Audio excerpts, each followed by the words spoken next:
എല്ലാവരെയും പുതിയ വാർത്തയിലേക്ക് ഞാൻ സ്വാഗതം ചെയ്യുകയാണ്. 2023 മുതൽ അമേരിക്കയിൽ സയന്റിസ്റ്റുകൾ കൊല്ലപ്പെടുകയോ കാണാതാവുകയോ ചെയ്തതായി വൈറ്റ് ഹൗസിന്റെ അന്വേഷണ സംഘം കണ്ടെത്തിയതായി പുതിയ റിപ്പോർട്ടുകൾ ഇപ്പോൾ പുറത്തു വന്നുകൊണ്ടിരിക്കുകയാണ്. 2024 പകുതി മുതൽ 2026 ഏപ്രിൽ വരെയുള്ള കണക്കുകൾ പ്രകാരം 11-ലധികം ശാസ്ത്രജ്ഞർ മാത്രം കൊല്ലപ്പെടുകയോ കാണാതാവുകയോ ചെയ്തിട്ടുണ്ട്. ഇതുകൂടാതെ അമേരിക്കയിലെ പ്രമുഖരായ പല സർക്കാർ ഉദ്യോഗസ്ഥന്മാരും കൊല്ലപ്പെട്ടതായിട്ടും കാണാതാവുകയും ചെയ്തതായിട്ടും റിപ്പോർട്ട് ചെയ്യുന്നുണ്ട്. എന്നാൽ ഈ സയന്റിസ്റ്റുകളെല്ലാം അമേരിക്കയുടെ ന്യൂക്ലിയർ പദ്ധതികളുമായോ അതല്ലെങ്കിൽ ബഹിരാകാശ ഗവേഷണവുമായി ബന്ധപ്പെട്ട അതീവ സുരക്ഷാ പ്രാധാന്യമുള്ള മേഖലകളിൽ പ്രവർത്തിക്കുന്നതാണ് എന്നുള്ളതാണ് ഇതിൻ്റെ പ്രാധാന്യത്തെ ചൂണ്ടിക്കാണിക്കപ്പെടുന്നത്. വാർത്തകൾ പുറത്തു വന്നതോടെ അമേരിക്കൻ ഗവേഷണ രംഗത്ത് വലിയ ഭയവും ആശങ്കയുമാണ് സൃഷ്ടിച്ചിരിക്കുന്നത്. കൊല്ലപ്പെട്ട 2 ശാസ്ത്രജ്ഞരെ സ്വന്തം സിറ്റിയിൽ വെച്ച് തന്നെ അജ്ഞാതരാണ് വെടിവെച്ച് കൊലപ്പെടുത്തിയിട്ടുള്ളത്.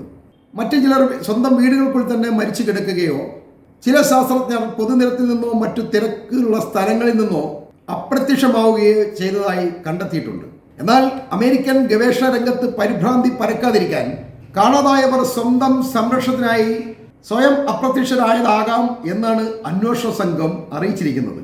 അതല്ലെങ്കിൽ ഏതെങ്കിലും ഇന്റർനാഷണൽ ക്രിമിനൽ സംഘടന ശാസ്ത്രജ്ഞരെ ലക്ഷ്യം വെച്ചിരിക്കാനുള്ള സാധ്യതയുമുണ്ടെന്ന് ഇവർ പറയുന്നു. അമേരിക്കൻ പ്രതിരോധ വകുപ്പും FBI-യും ഇപ്പോൾ ഊർജിതമായ അന്വേഷണം ആരംഭിച്ചിട്ടുണ്ട്. ഈ കേസുകളിൽ കൊല്ലപ്പെട്ടവരും കാണാതായവരുമെല്ലാം അമേരിക്കയുടെ അതീവ രഹസ്യമായ ഗവേഷണ രംഗവുമായി ബന്ധപ്പെട്ടവരായതിനാൽ നിലവിലെ രാഷ്ട്രീയ സാഹചര്യങ്ങൾ കണക്കിലെടുക്കുമ്പോൾ അമേരിക്കൻ ഭരണകൂടവും രഹസ്യാന്വേഷണ ഏജൻസികളും ഇതിനു പിന്നിൽ ഇറാന്റെയോ ചൈനയുടെയോ ഇടപെടലുണ്ടാവുമോ എന്ന് ഗൗരവമായിട്ട് പരിശോധിക്കുന്നുണ്ട്. വൈറ്റ് ഹൗസ് സെക്രട്ടറി കരോലിൻ ലിവിറ്റ് അടുത്തിടെ നൽകിയ അഭിമുഖങ്ങളിലെല്ലാം ഈ തിരോധാനങ്ങളെക്കുറിച്ച് ഗൗരവമായി അന്വേഷണം നടക്കുന്നുവെന്നും വിദേശ ശക്തികളുടെ അതായത് പ്രത്യേകിച്ച് ഇറാന്റെ ഇടപെടൽ തള്ളിക്കളയാനാവില്ലെന്നും സൂചിപ്പിച്ചതിലൂടെ ഇറാന്റെ കൈകൾ അമേരിക്കയുടെ പ്രതിരോധ രംഗത്ത് എത്തിയിട്ടുണ്ടെന്ന് അവർ തന്നെ വിശ്വസിക്കുന്നു എന്നതിൻ്റെ തെളിവാണ്. എന്നാൽ ഇറാന്റെ ഔദ്യോഗിക പത്രമായ ടെഹ്റാൻ ടൈംസ് ഈ ആരോപണങ്ങളെ തള്ളിക്കളയുന്നുണ്ട്. അവരുടെ റിപ്പോർട്ടുകൾ പ്രകാരം പുതിയ ആയുധ സാങ്കേതിക വിദ്യകൾ വികസിപ്പിക്കുമ്പോൾ വിവരങ്ങൾ പുറത്തു പോകാതിരിക്കാൻ അമേരിക്ക തന്നെ ഈ ശാസ്ത്രജ്ഞരെ രഹസ്യ കേന്ദ്രങ്ങളിലേക്ക് മാറ്റുകയോ അതല്ലെങ്കിൽ അവരെ കൊന്നുകളയുകയോ ചെയ്യുന്നതാവും എന്നാണ് അവർ ആരോപിക്കുന്നത്. എന്നാൽ ഇതിൽ ഏറ്റവും വലിയ പ്രത്യേകതയായി ചൂണ്ടിക്കാണിക്കപ്പെടുന്നത് ഇറാന്റെ ആധുനിക ചരിത്രത്തിലെ ഏറ്റവും സ്വാധീന ശക്തിയുള്ള സൈനിക നേതാവും ഇറാന്റെ വിദേശ നയതന്ത്രങ്ങളുടെ മുഖ്യ സൂത്രധാരകനുമായിരുന്ന ജനറൽ ഖാസിം സുലൈമാനെ 2020 ജനുവരിയിൽ അമേരിക്കയും ഇസ്രയേലും ചേർന്ന് വധിച്ചതിന് ശേഷമാണ് ഇറാനും അമേരിക്കയും തമ്മിലുള്ള നിഴൽ യുദ്ധം ഒരു പുതിയ തലത്തിലേക്ക് മാറിയിട്ടുള്ളത്.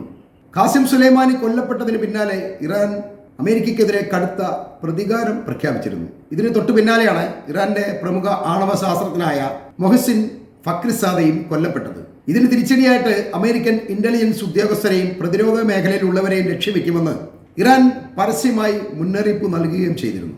ഈ കാലങ്ങളിൽ അമേരിക്കൻ സൈനിക ഉദ്യോഗസ്ഥർക്ക് നേരെയുള്ള വധശ്രമങ്ങളും സൈബർ ആക്രമണങ്ങളും കൂടുതലുണ്ടായിട്ടുള്ളതായി അന്വേഷണ സംഘം ഇപ്പോൾ കണ്ടെത്തിയിട്ടുണ്ട്. അമേരിക്കയിൽ മാത്രമല്ല ലോകത്തെല്ലായിടത്തും ഇപ്പോൾ ഇറാന്റെ നിർദ്ദേശമനുസരിച്ച് പ്രവർത്തിക്കുന്ന രഹസ്യ സംഘടനകളുണ്ടെന്ന് തിരിച്ചറിഞ്ഞിട്ടുണ്ട്. ഇക്കാര്യം ഞാൻ ഇതിനു മുൻപും മറ്റൊരു വീഡിയോയിലൂടെ പറഞ്ഞിരുന്നു. ആ വീഡിയോയിൽ ഞാൻ ജൂതർ ഒരിടത്തും സുരക്ഷിതമല്ല എന്നൊരു സൂചനയാണ് നൽകിയിരുന്നത്. ഇപ്പോൾ അമേരിക്ക ഉൾപ്പെടെയുള്ള രാജ്യങ്ങളിലും ജൂതർ തീരെ സുരക്ഷിതരല്ല എന്ന് പറയുന്നത് ഇറാന്റെ പിന്തുണയുള്ള ചില സംഘടനകൾ ജൂതർക്ക് മേൽ നിരന്തരം ആക്രമണങ്ങൾ നടത്തുകയും അവരുടെ സിനഗോഗുകൾക്ക് തീവയ്ക്കുകയും ചെയ്യുന്നത് കൊണ്ടാണ്. യഥാർത്ഥത്തിൽ ഇറാൻ ഇന്ന് അമേരിക്കയുടെ മുന്നിൽ വലിയ സുരക്ഷാ പ്രശ്നമായി തന്നെ മാറിയിരിക്കുകയാണ്. ഒരു വലിയ ജനാധിപത്യ രാഷ്ട്രം ചുളിവിൽ പിടിച്ചെടുത്ത് അവരുടെ എണ്ണസമ്പത്ത് മുഴുവൻ കൊള്ളയടിക്കാമെന്ന അമേരിക്കയുടെ അതിമോഹം എല്ലാ അർത്ഥത്തിലും അമേരിക്കയുടെ തകർച്ചയ്ക്ക് തന്നെ കാരണമാകുന്നു എന്നും സംശയിക്കേണ്ടതുണ്ട്. ഇതിന് ചൈനയുടെയും റഷ്യയുടെയും ഒക്കെ സാങ്കേതിക സഹായം കൂടി ഇറാന് ലഭിക്കുമ്പോൾ അത് ഇറാനെ കൂടുതൽ ശക്തമാക്കുന്നുണ്ട്. അമേരിക്കൻ സാങ്കേതിക വിദഗ്ധരെയും സയന്റിസ്റ്റുകളെയെല്ലാം ഇറാനിയൻ കമാൻഡോകൾ രഹസ്യമായി കടത്തിക്കൊണ്ടു പോവുകയോ അതിന് കഴിയാത്തവരെ കൊലപ്പെടുത്തുകയോ ചെയ്യുമ്പോൾ അമേരിക്കയുടെ അതീവ രഹസ്യമായ പ്രതിരോധ കാര്യങ്ങളും സാങ്കേതിക വിദ്യകളും ഇറാന്റെ കൈവശമെത്തുന്നത് കൂടാതെ അമേരിക്കൻ സാങ്കേതിക മുന്നേറ്റത്തെ തടസ്സപ്പെടുത്താനും ഇതുവഴി സാധിക്കുന്നുണ്ട്. ഇങ്ങനെ 4 വശത്തു നിന്നും അമേരിക്കയെ ഇറാൻ ബുദ്ധിമുട്ടിക്കുന്നത് കൊണ്ടാണ് ഒരു സമവായം ഉണ്ടാക്കാം, അവരുമായി ചർച്ച ചെയ്ത് ഒരു തീരുമാനത്തിലെത്താം എന്നൊക്കെ ട്രംപ് തീരുമാനിക്കുന്നത്.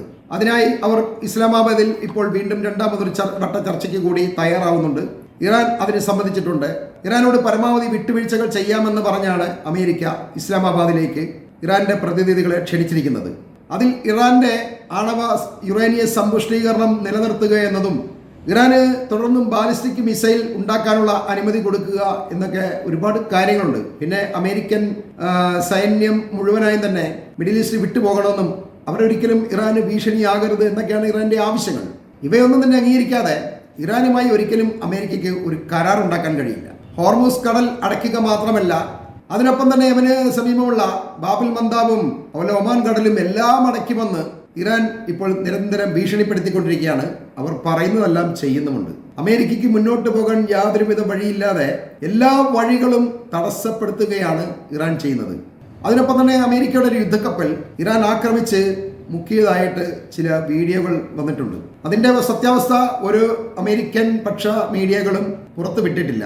അത് വലിയ തോതിൽ തീപിടുത്തമുണ്ടായി കടലിലേക്ക് മുങ്ങുകയൊക്കെ ചെയ്തിട്ടുണ്ട്. അമേരിക്കയുടെ ഒരുപാട് യുദ്ധക്കപ്പൽ ഇപ്പോൾ ഈ മിഡിൽ ഈസ്റ്റിൽ ഇങ്ങനെ നിൽക്കുന്നത് കൊണ്ട് അതിൽ നിന്ന് പറഞ്ഞാൽ മുങ്ങിപ്പോയാലും പെട്ടെന്നൊന്നും ആ വാർത്ത പുറത്ത് വിടാതെ അവർ സൂക്ഷിക്കുന്നത് കൊണ്ട് അത് പബ്ലിക്കിലേക്ക് എത്തണമെന്ന് നിർബന്ധമൊന്നുമില്ല. ശരിക്കും ഇപ്പോഴും ഇറാൻ അമേരിക്കയെ ആക്രമിക്കുക തന്നെ ചെയ്യുന്നുണ്ട്. കഴിഞ്ഞ ദിവസമാണല്ലോ ഇറാന്റെ ഒരു കപ്പൽ അമേരിക്ക പിടിച്ചെടുത്തത്.